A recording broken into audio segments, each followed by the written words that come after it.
அமெரிக்காவின் 47வது அதிபராக பொறுப்பேற்றுள்ள டொனால்ட் ட்ரம்ப் ஏஐ தொழில்நுட்பத்தின் மேம்பாட்டுக்காக 41.50 லட்சம் கோடி ரூபாய் முதலீடு செய்யப்படும் என அறிவித்துள்ளார்.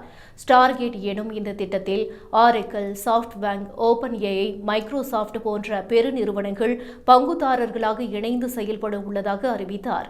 ட்ரம்பின் கருத்துக்களுக்கு எலான் மஸ்க் எப்போதும் ஆதரவாக இருப்பார். ஆனால் இந்த ஸ்டார்கேட் திட்டத்தை நடைமுறைப்படுத்த சம்பந்தப்பட்ட நிறுவனங்களிடம் போதுமான நிதி இல்லை என விமர்சித்தார். டெஸ்லா நிறுவனர் எலான் மஸ்கின் இந்த கருத்துக்கு பதிலளித்துள்ள மைக்ரோசாஃப்ட் நிறுவன சிஇஓ சத்ய நாதெல்லா 6.64 லட்சம் கோடி ரூபாய் முதலீடு செய்வதில் மைக்ரோசாஃப்ட்டுக்கு எந்த சிக்கலும் இல்லை என குறிப்பிட்டுள்ளார்.